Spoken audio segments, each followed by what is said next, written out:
Hey everyone. Last week during my trip to Irvine, California, I had a chance to sit down with Ian Hazzikostas and Calia Schie and ask them questions about classic WoW. The footage I'm going to show you is the result of the interview. I started off with a few icebreaker questions, and then I got into a few more specific questions. So, sit back, relax, and enjoy the interview. Alright. Oh, whoa, that's Starfang! Look at him. What's your role and name in the company? Okay, so I'm Calia Schie, and I'm a senior producer on the World of Warcraft team. So my name is Ian Hazzikostas. I'm game director of World of Warcraft, and kind of been overseeing some of the design calls for WoW Classic in particular. Okay. What class do you currently play? That's important. Okay. So I currently play BFA, and I'm playing Classic now with our special Classic Alpha. I'm playing at the moment a hunter, an orc hunter. Okay. I like the... For the I Horde. didn't play Classic originally, so learning about pet happiness and training pets and making sure all of that stuff works has been interesting to me. Wow, look at that. Somebody that never played Classic WoW comes back and they think the features that were removed actually are interesting. That's crazy, isn't it? Wow.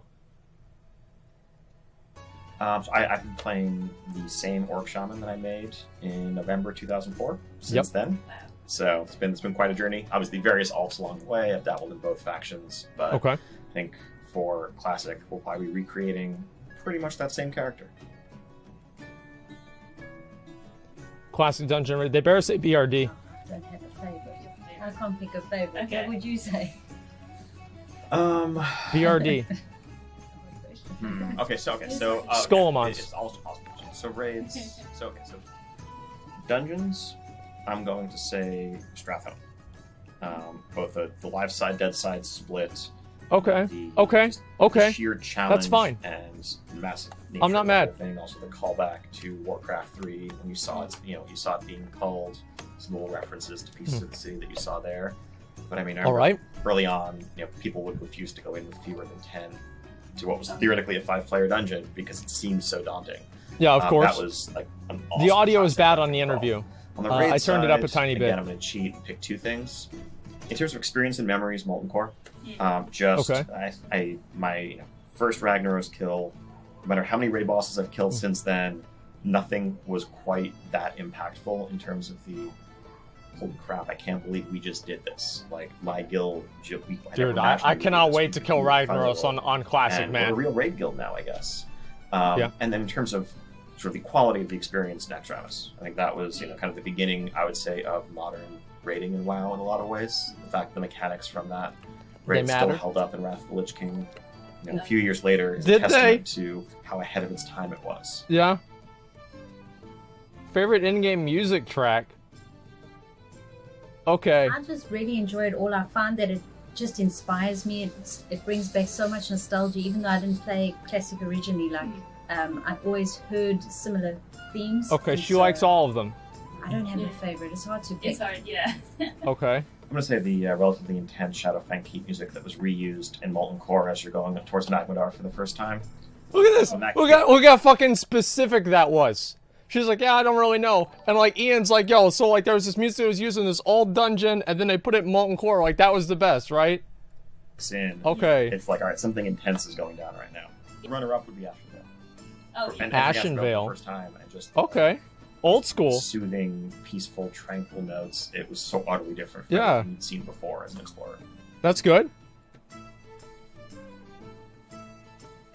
The reaction internally over the Classic project was just confirmed. So exciting because I had joined the team already when there were a few engineers on the team, so I already knew who some of the key people were going to be.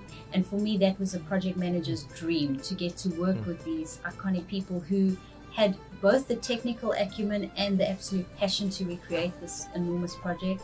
So for me, that is a dream project, something that I'll remember for my whole career. So I remember exactly where I was. I was at work. I was at my desk, and I had a talk with some of our senior production staff where they asked me would I be interested in joining the team. And you can't even, I was just so excited. I was like, thank you for thinking of me. And then I got to meet Brian and Omar, were two people I got to meet. Those are like two of the main Classic devs. It's been a dream ever since. This is a tricky question for me because there isn't really a moment. It was more of a year-long journey of for making it happen. Of, exploring the logistics and convincing skeptics and providing a clear path forward. Skeptics. We always wanted to do. You mean haters? Really, something we wanted to do for years and years, but didn't see a clear way to make it happen, given the massive logistical constraints of. Hey, we have this really old piece of software that was made to run on 15-year-old hardware that wouldn't run on modern hardware. Good enough. Full of bugs, full of exploits, and it was literally sounds great. Tens and tens of thousands of hours. Are they talking about BFA? Had gone into, updating it over the course of making the game into what it is today. There's no way to just quickly recreate that. And then I think, large community outcry and seeing the passion of the community around the desire for this project, I think galvanized our resolve internally to try to find a way to make it work. Obviously. And we explored different avenues, and once we settled on this approach with some prototyping of, hey, what if we instead of trying to recreate the tens of thousands of hours of engineering effort, took the modern client that worked and the modern server architecture that we knew was stable and solid, and just taught it to speak the old data and reconstructed the systems. And once we had that path, I think it was, it was few weeks of engineering prototyping time, seeing what came out of it, and realizing, hey, we can do this. And then you guys might be laughing. I don't want to pause too many times right here, but you guys might be laughing. All was just stable. You guys remember back in Classic, servers would die all the time? They died so many fucking times that Blizzard had to give people free game time because the servers were so bad. I remember I have how many 1 and 3 day credits for you guys that played vanilla WoW. All of you guys have all of these 1 and 3 day credits because, you know what, servers fucked up again. And no, it's fine. Servers are better now than they were. In helping interview and select the folks that will make up the team. And then all of that leading up to the big announcement of BlizzCon. We announced Classic uncharacteristically early for a Blizzard project at BlizzCon. Just to get people to shut the fuck up. We were so excited that we wanted to share it with the world. Just get them to shut up. We're going to get asked about, hey, so Classic WoW, what are you doing? Yeah, see? Look. We didn't want to be cagey or to lie because we knew we were making it. We knew it was ridiculously early. We had nothing to show in November of 2017, but we just wanted to let the world know, hey, this is going to be real. And that was the beginning of the journey that's led us to today and leading us to August 27th, this summer. WoW Classic Community Impact Decision. This is where he's going to talk about me. He's going to talk about me here. I would say a lot. I've learned a here we go. lot because I didn't play Classic originally, as I mentioned, and I had to learn a lot to come up to speed to, stand up with this enormous team that has been helping to develop this game. So I have really studied the community a lot. I did a lot of research. Oh, I'm sorry to hear that. What I like about our community is very sorry to hear that. And the fact that they are so vocal, because it really helped me come up to speed on where the issues were and what are the main touch points that we have to focus on in order to make this the most authentic Classic experience. So it's been very helpful. Yeah, I think exactly that. I think, of course, one of the things about working on this project from a design perspective is that so many of the calls are just objective and clear cut. The answer is, well, we're going to do it like it was back then. Then there is this subjective middle ground where there are different versions of a thing, or we have to make some tweak or some change. And there, having the community there to bounce our own instincts off of and to get feedback and to understand what's going to increase enjoyment or excitement, what's going to cause concern and frustration. Of course. To help guide us in our decisions. I think that's been just incredibly valuable throughout the entire development process. I would hope so. Yeah. Good. Part of what we wanted to get our BlizzCon demo last fall into being a take-home experience so more people around the world could experience it and let us know and give us some early thoughts. That was actually really good. I love the Classic demo. I can't believe that happened so long ago. Jarring elements. What are some things that disappointed you? So we can do better, so we can make it the thing that everyone wants and that really our players deserve.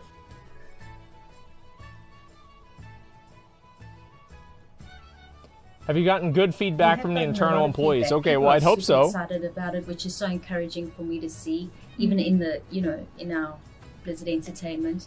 I'm trying to think of things that people have called out specifically. I can't remember offhand, but we listen to all the feedback. I can assure you, from the community, from internal employees, we listen to everything. That does seem to be true.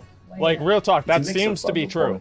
And also just people basking in nostalgia, right? I think when we put up the employee alpha, I want to say after the first long weekend, there were people who were already level 40. No, exactly. Exactly. Right. It was one of Damn, no wonder the bugs in BFA never get fixed. They're playing Classic the whole time. God damn, man. Well, this explains everything. This is why BFA is taking so long for them to figure everything out and get it fixed. Is everybody at Blizzard's been playing Classic. Wow. Okay. Everything makes sense now. Like, wait a minute. Can you blame them? No. In 2 months, right? But it just sparked a ton of conversation, right? There's so many memories. It's something that, the stories of many, if not most, of the people who work at Blizzard today pass through this game in some form. That's a big truth. So it's just a powerful thing that we are all cannot be more excited to revisit. LinkedIn release schedule for phases. Oh yeah, okay. All right, this is the meat and potatoes. So try to keep it a bit flexible. I think if you were going to ask me to just ballpark a random number, okay, I would say for the first couple, probably around a couple of months. Part of it is we don't want people to feel ridiculously pressured to power level if they want to participate in the next steps. That's good.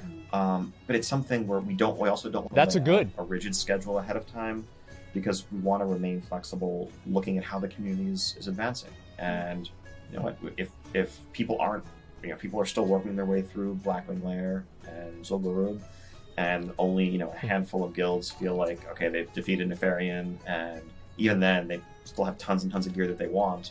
We don't want to rush Entourage out and kind of undercut that experience if most players I did hit big. So I think I would say probably phase 1 to 2 would be one of the faster progressions, because I think we want to get that makes sense. Dharmal out there, bidding is the PvP system, a couple of world bosses. Makes sense. And then beyond that, it's going to just be watching how players are dealing with the content. So there's going to be a new phase every week because people are going to all clear the raids in the first week. Do you foresee esports potential? None so far. Genuinely, I think, as with anything, we'll see if there's interest in some dueling circuit in the long run. But I mean, I think, as with everything, I'd love to see what the community comes up with. I mean, really, the origins of esports themselves are a funny thing. It's one of the most community-sourced endeavors generally. Step 1 is make a game that has some kind of competitive element to it. And step 2, people will figure out. This always happens whenever I get my headphones too. And so, sorry about that. It's my fault. A natural outgrowth of that. If we see players organizing dueling tournaments and 2v2 tournaments and 3v3 tournaments in Gurubashi, and there's tons of people tuning in, it's something we'd love to support as a scene philosophically. But again, I think when it comes to the Classic experience as a whole, we also really want to respect the purity of that experience, and be more supporting something that grew out of it rather than ever in any way this is fucking awesome. Like, okay, experience to serve some modern purpose. So I want to just comment on that real quick. That's fucking amazing. Like, everybody, like that's the best thing that we could ever hear, because everybody wants to have, like, Blizzard saying that they will support things that draw an audience opens up a huge window for every other type of thing that people could think of, right? And I think that, I think the best example of this is the World First race. Like, Blizzard is supporting that now, and it's fucking great. So I'm very happy about this, actually. For now, we're so focused on recreating this authentic experience for WoW Classic, but as Ian says, we're always open to community feedback. Let's see what happens after this comes out. We're interested in what the community says. More stat questions in retail to give it a more classic feel. Yeah, I hope so. Say yes. I mean, I think we're always keeping an eye on how numbers and power grow there, but I think any decisions we make. Okay, they're keeping an eye on it, which means that nothing's going to happen. We're keeping an eye on it. Like, that's a good, that's a term that Ian uses. Like, whenever he says we're keeping an eye on it, that means we actually haven't been looking at that at all. And we don't have an answer for you right now because we haven't been thinking about it at all. But we're keeping an eye on it. Okay, that's basically what it means. For Battle for Azeroth or World of Warcraft going forward are going to be more based on what makes sense for the players of that, and less about crossing over between the two. Okay. But I think certainly, as all of us have dove back into the classic alpha internally and are getting back into those systems, there are definitely some lessons to learn about pacing, about differentiation within classes and specializations that I think are fascinating, definitely can inform our design. But any decisions that we make for Battle for Azeroth are going to be with a BFA focus. BFA focus. Checking out this video, guys. If you like it, please give it a thumbs up. Feel free to let me know what you think about it in the comments below. Don't forget to subscribe to my YouTube channel for more that's fine. WoW content. Like I'm good with and that. Follow my live I don't think there's stream anything at that's on Twitch, weird as about well that as or anything. TV That's great. On Twitter. I'm happy. Thanks again for watching, and we'll see you next time. There you go. We'll give her a like, and let me go back and I'll look at the rest of this, okay?